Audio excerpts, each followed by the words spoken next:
What's up, guys? It is Sunday, so I thought I'd wear my tie for this Sunday edition of the video blog. And also got my new shades on because our future as a group is so bright, right? Like that. So try to keep this shorter than last time, which I said last one would be short, but it ended up not being that short. So hopefully this one I'll keep my promise. And not much going on new with me. The Braves are playing really well. First week of the season. Like I told you last week, we're getting pumped up for testing. They already had the writing test in my class on Wednesday and Thursday, and then we got a week of big review, and then for the next 2 weeks after that, there'll be straight testing on all the other subjects. So that's exciting. Also, I'm excited because I'm coming down to Florida on Friday night. Friday night, I'll be getting in around midnight, and I'll be there for the training on Saturday, which I'm sure you guys are so excited for. And then leave Sunday after church.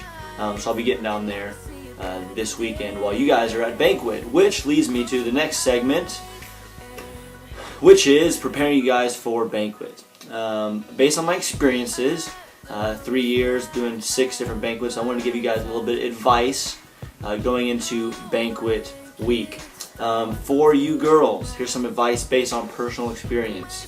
When you're taking your guys out for Girl Be Nice to Guy Day, make sure the car is reliable and full of gas so that the boys don't have to get out and push the dead car across the intersection of Fowler and 56 because that's not really a great idea if you're trying to be nice to your boys, right?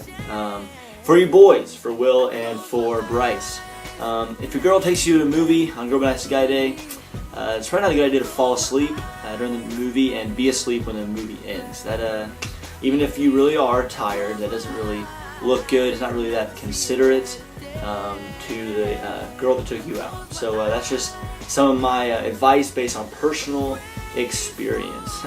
But you guys are gonna have a great week, and Friday I know will be a lot of fun. Song of the week, which is playing right now, happens to be my personal favorite Justin Bieber song. This song is more obscure, not as many people know it, but I think it's his deepest song, most spiritual song probably, and also very good musically, and his voice is great in this one. Before he kind of went and started going downhill with all the modern pop influence that he's kind of fallen into now. But this song is called "Pray" by Justin Bieber. And, buy it, listen to it, and enjoy it the rest of the year. And, because I'll be rocking it this summer. Okay, moving on to camp stuff. This week I wanted to spend a couple minutes talking about something that's a little bit abstract and maybe hard to wrap your head around if you've never done Camp Friends before. I'm going to do my best to explain it. And that's the concept of trust. And again, a lot of these things I'm trying to tell you kind of comes from my own experience as a camp friend, things that I wish I had done better, things that I saw and learned in my 2 different camp friends groups. And the idea of trust toward your other camp friends is huge. Because any group that works together, if there's not trust there, where every member trusts every other member completely, then you're not going to get the maximum benefit, and the group is not going to work as effectively as it could otherwise. There's different reasons why you might not trust another person in your camp friends group. Maybe it's a personality thing. Maybe their personality is just so different from yours that you just feel it's difficult to let them in, right? To be close to them, to share things with them, and to really trust them in the way you should. Maybe it's something you know about them. I mean, in a place like FC, you know so much about everybody else on campus. Maybe you know something about one of the other camp friends groups that you don't think is very good, or they did something that wasn't the best. And you may, not really hold that against them, but you may not trust them very openly because you know that one thing about them. And whatever the reason may be. Or maybe you just think that you don't need to trust anybody. I know I fell in that category a lot on my camp friends groups. But I felt like I was okay. Like I didn't need everybody else. Like I was there working with them, but really I was fine on my own. And so I didn't really let anybody else in at times, and kind of close myself off, isolate myself. Obviously, you can't really physically isolate yourself very well on Camp Friends, either in the van or even at camp. But just kind of cutting yourself off and not really opening up, not really sharing, not really letting yourself fully trust and be a part of the group there. And though that might be some reasons that you may be tempted to do that. Why that's a bad thing, and why that I already explained that you need trust, right? And evidence of that may be that maybe you don't share things openly with somebody else. Maybe there's something that somebody needs to know. They need to be told what they're doing well. They may need to be told what they're not doing so well.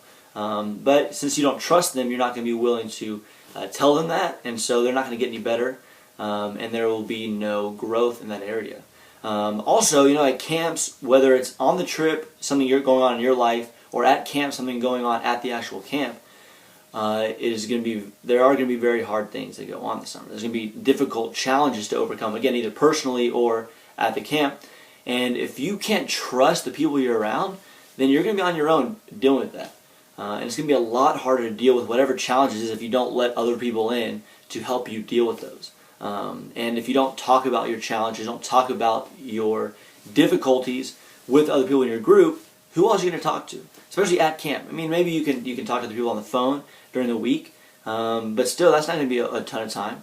And at camp, you can't talk to anybody else, except for really the people in your Camp Friends group. So when the challenges come up, you need somebody to lean on. You need someone to be able to open up with and share those things with, even if they're not the same, exactly the same as you. Maybe they're not your best friends, right? Other times of the year, maybe you know something about them, that an imperfection or something. But regardless of all of that, we're all here to work together for the same mission, right? For the same goal, to help the kids, to promote the school, to build each other up and build other people up spiritually. And since we all have that common goal, we all have that common bond and that common mission, and we're all in this together, right? You have to let other people in. You have to trust other people, the people in your Camp Friends group. Because if you don't, then you're going to be in for a very long and hard summer. Make things harder on yourself than they need to be. Because you don't need to take this all on by yourself. That's why they put this in a group. That's why they put you all together. Alright, I did want to share with you guys one verse this week. Just take a couple seconds, because this verse is very powerful, but also very self-explanatory. It comes from Isaiah 32, and I've been trying to read through Isaiah more this year. And so in Isaiah 32, verse 18 is a promise about God's people when they are restored, and what that will be like. And it says that my people will abide in a peaceful habitation, in secure dwellings, and in a quiet resting places. So you get an idea of the peace there, God's people. And the verse before that, verse 17, the verse that I really want to focus on says, and the effect of righteousness will be peace. And the result of righteousness, quietness and trust forever. So that perfect peace and that peaceful habitation, secure dwelling that God gives to His people comes from righteousness. And it's just this amazing promise that if you are righteous, if you live in God and are one of God's people and live the way He wants you to live in righteousness and holiness, there'll be a peace and a comfort and a security that nothing will be able to take from you no matter what happens. That's a pretty awesome promise that He's given to us. So, again, thanks for watching, and looking forward to seeing you guys next week. Have an awesome, fun week. Don't do too much work. Don't sleep too much. Really enjoy it, because these weeks like this are the best that you'll ever have. They're very special. So take full advantage of it, and I look forward to seeing you Saturday afternoon. All right, bye.